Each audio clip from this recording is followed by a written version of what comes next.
ठिकाणी सर्व देव जे आहेत ना ते मलचं जे वस्त्र आहे ना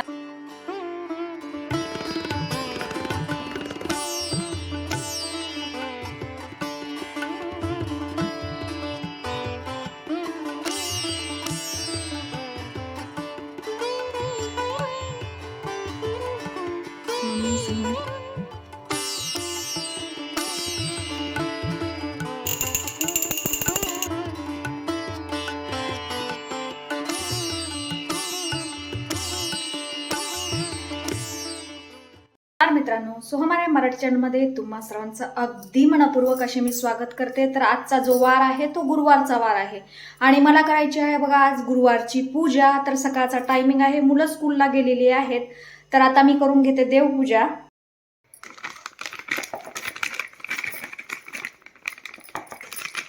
पितांबरी संपलेली होती त्यामुळे हा आईस्क्रीमचा बॉक्स आहे, तर याच्यामध्येच ही पितांबरी टाकून घेत आहे। 2 बॉक्स आहेत, एकात रांगोळी ठेवलेली आहे आणि एकामध्ये पितांबरी जी आहे ना ती ठेवलेली आहे। फेकून देण्यापेक्षा बघा असा उपयोग होतो।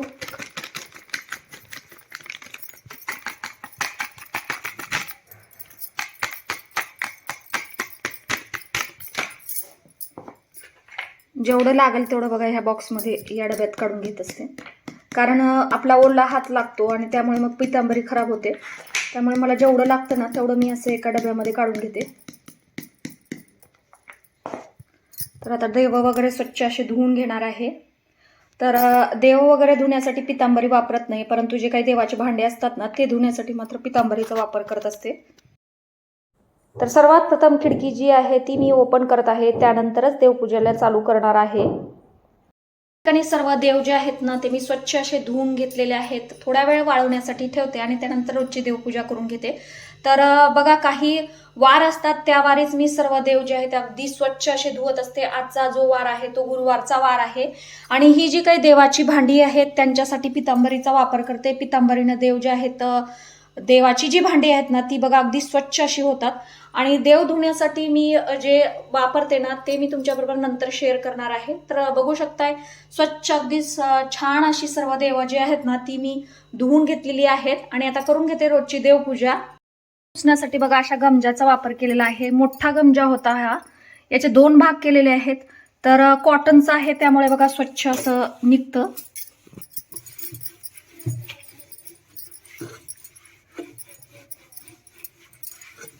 लाकडी जे देवघर आहे ते कसं स्वच्छ करावं, ते कसं छान ठेवावं हे मी तुमच्याबरोबर नक्की शेअर करणार आहे।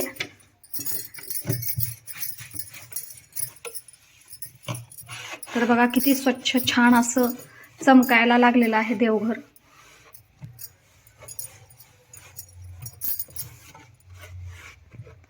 असे 2 कॉटनचे मोठा जो गमजा होता तो होता, याचे 2 भाग केलेले आहेत। एक जे आहे ते देवघर पुसण्यासाठी वापरते आणि दुसरा जो आहे ना त्याच्यानी देव पुसून घेते। तर खूप छान कॉटनचं असल्यामुळे हे निघतं आणि या ठिकाणी बघू शकता असे लक्ष्मी मातेचे पावलं जे आहेत ना ते देखील मी इथं लावलेली आहेत। महिन्यातनं एकदा देवघर जे आहे ते अगदी मी स्वच्छ साफ करून घेते, कारण बघा लाकडी जे आहे ते लवकर खराब होतं त्यामुळे याला स्वच्छ मेंटेन असं करावं लागतं। तर बघा स्वच्छ असं देवघर झालेलं आहे। आता रोजची पूजा करून घेते। मलचं जे वस्त्र आहे ना ते वापरलेलं आहे। लाल कलरचं वस्त्राने काय होतं बघा ते एकदम कडक होतं आणि छान असं बसत नाही, आणि हे जे मखमलचं वस्त्र आहे ना ते खूप छान आहे, अगदी मऊ आहे आणि छान बसतं। मला याची आणखीन एक जोड घ्यायची आहे, एकच घेतलेलं आहे। गणपती बाप्पा ज्यावेळेस आलेले होते बघा त्यावेळेस मी हे वस्त्र घेतलेलं होतं, तर मला आणखीन एक असं वस्त्र घ्यायचं आहे। ज्यावेळेस मी मार्केटमध्ये जाईल ना त्यावेळेस अशा पद्धतीचं जर मी ज्या ठिकाणाहून घेतलेलं आहे तिथे भेटलं ना तर खूपच मस्त होईल। खूप छान असं हे वस्त्र आहे। हे जे स्वयंपाकघर आहे ते बघा खूप छोटं आहे, त्यामुळे पूजेचं साहित्य ठेवण्यासाठी जो मी रॅक आणलेला होता तो बसत नाही, परंतु बघा आता तो जो रॅक आहे तो मला या ठिकाणी बसवायचा आहे। सर्व पूजेचं साहित्य एका जागी ठेवल्यामुळे पूजा करताना आपल्याला सोपं जातं। यामध्ये गंगाजल आहे, अष्टगंध आहे, फुलवाती आहेत।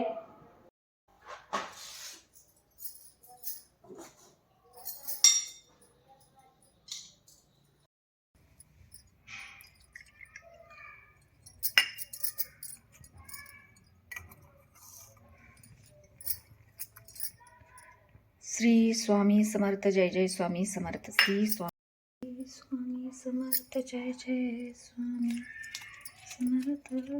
श्री स्वामी समर्थ, श्री स्वामी समर्थ, जय स्वामी समर्थ.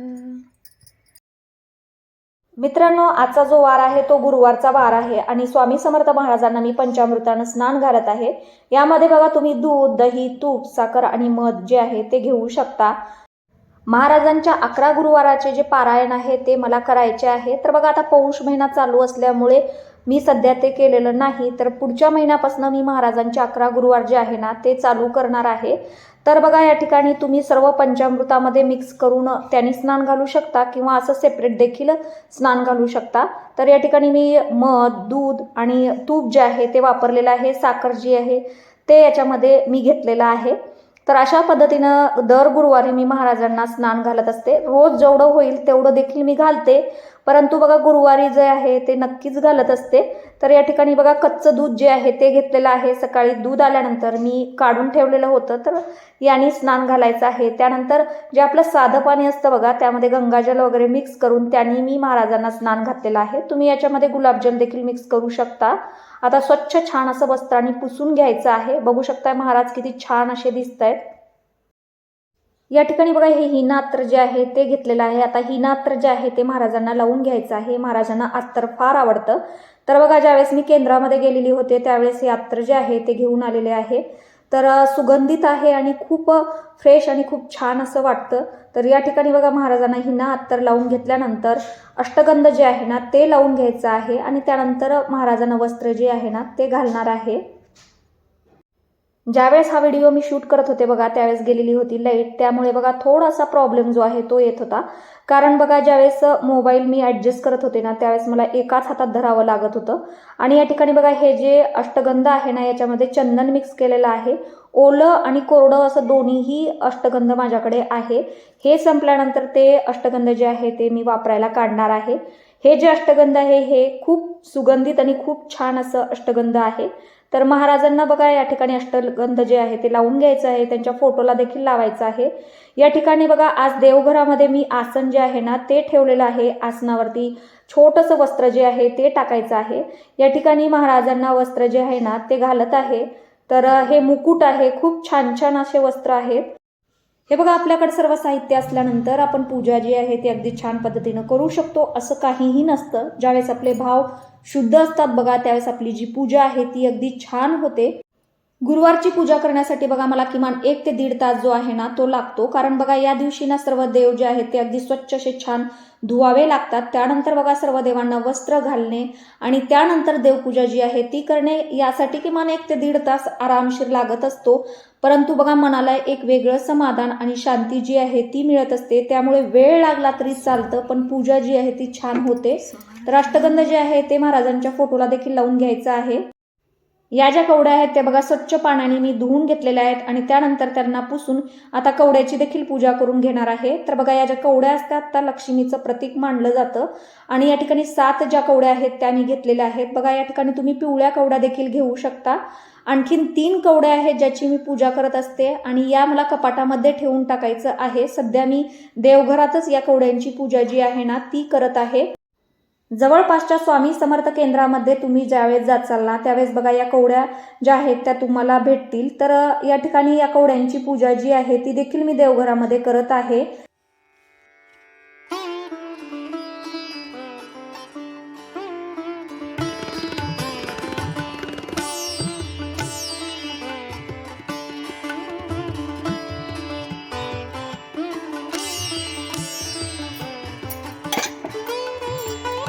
खूप मस्त अशी फुलं आहेत बघा. ही जी फुलं आहेत ती मला 2 ते 3 दिवस जातात. तर हे जे पांढरं फुल आहे ना हे मी महादेवाला वाहून घेणार आहे.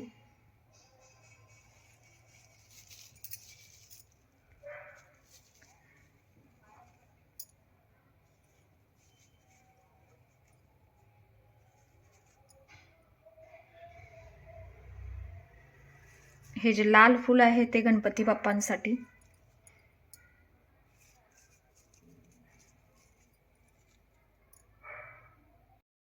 हे बघा, ज्यावेळेस आपण देवपूजा करतो त्यावेळेस बघा आपल्याकडे फुलं असतील ना तर पूजा अगदी आपण आपल्या मनासारखी करू शकतो.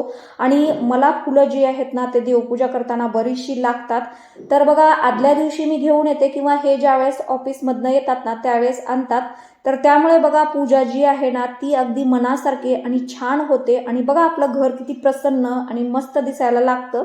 तर या ठिकाणी दिवा जो आहे तो प्रज्वलित करायचा आहे. तर देवाचं तेल जे आहे ते मी असं एका कॅटलीमध्ये भरून ठेवते. तर या ठिकाणी पूजा जी आहे ती झालेली आहे. आता फक्त रांगोळी काढून घ्यायची आहे.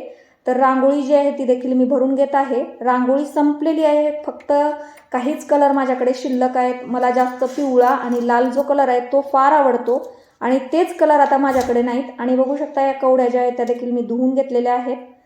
गुरुवारची जी पूजा आहे ती बघा मला करण्यासाठी वेळ जो आहे ना तो थोडासा जास्त लागतो. कारण बघा आजच्या दिवशी स्वामी चरित्र सारामृताचे अध्याय जे आहेत ना ते देखील मला वाचायचे असतात. रोज 3 अध्याय मी वाचत असते. त्याचबरोबर नित्यसेवा स्तोत्र व मंत्र जे आहेत ते देखील मला वाचायचे असतात. तर अशा पद्धतीनं गुरुवारची जी पूजा आहे ती मी करत असते. आणि हा जो व्हिडिओ आहे तो मी आज तुमच्याबरोबर शेअर केलेला आहे.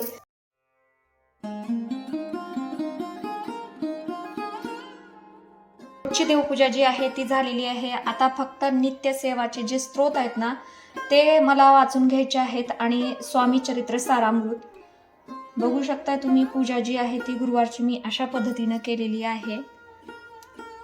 आणि बघा आता पौष महिना चालू आहे त्यामुळे महाराजांचं पारायण करायचं मला 11 गुरुवारचं. ते मी पुढच्या महिन्यात करणार आहे.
आज बघा मला महाराजांसाठी बेसनाचे लाडू जे आहेत ना ते बनवायचे होते. थोडा वेळ झालेला होता त्यामुळे आता संध्याकाळी बनवणार आहे. तर आता सध्या फळामध्ये ॲपल होतं. हे बघा, हे नित्यसेवा स्तोत्र व मंत्र जो आहे ना याच्यातले मी गुरुवारचे जे काय आहेत ना ते वाचत असते. तर आज गुरुवारची कोणती सेवा आहे बघू शकता. या ठिकाणी हे रविवार आहे. तर बघा ह्या गुरुवारमध्ये जे आहे ते पुरुष सूक्त जे आहे ते 117 पेज नंबरवर आहे. एक वेळेस पठण करायचं आहे. श्री गीतेचा 15वा अध्याय. हे असं गुरुवारच्या दिवशी जे काही नित्यसेवा आहे या नित्यसेवा स्तोत्र व मंत्र या पुस्तकातले मी जे आहे ती सेवा करत असते. आणि त्यानंतर बघा याच्यातले जे 3 अध्याय आहेत ना स्वामी चरित्र सारामृतातले हे देखील मी रोज वाचत असते. आणि ज्यावेळेस पारायण करता बघा तुम्ही त्यावेळेस ना पूर्ण अध्याय जे आहेत ना ते एकाच दिवसात वाचायचे असतात आणि एकाच वेळेस एका जागी बसून वाचायचे असतात. तर हे जे आहेत ते मी रोज फक्त 3 वेळेस याच्यातले अध्याय जे आहे ना ते वाचत असते. तर पूजा बघू शकताय तुम्ही गुरुवारची झालेली आहे. लाईट गेलेली आहे त्यामुळे तुम्हाला तेवढं स्पष्ट दिसणार नाही. महाराजांना कांदा भजी आणि बेसनचे जे लाडू आहेत ना ते फार आवडतात. तर आज नैवेद्यामध्ये मी कांदा भजी आणि बेसनचे जे लाडू आहेत ना ते बनवणार आहे. बघा महाराज किती गोड, किती मस्त छान दिसतायत. हे आसन जे आहे ते मी ऑनलाईन घेतलेलं आहे. याच्यावर छोटंसं वस्त्र जे आहे ते टाकलेलं आहे. गुरुवार म्हटलं की बघा छान असा पूजा जी आहे ती करा वाटते. आणि बघा इथे साईबाबांना देखील मी छान असे वस्त्र माळ जी आहे ती घातलेली आहे. आणि या ठिकाणी दिवा जो आहे तो लावून घ्यायचा आहे मला. तर अशा पद्धतीनं गुरुवारची साईबाबाची आणि त्यानंतर स्वामी समर्थ महाराजांची पूजा जी आहे ती मी केलेली आहे. जर तुम्हाला व्हिडिओ आवडत असेल तर प्लीज या व्हिडिओला लाईक, शेअर, चॅनलला सबस्क्राईब जरूर करत जा. तोपर्यंत सर्वांना श्री स्वामी समर्थ. जय जय स्वामी समर्थ.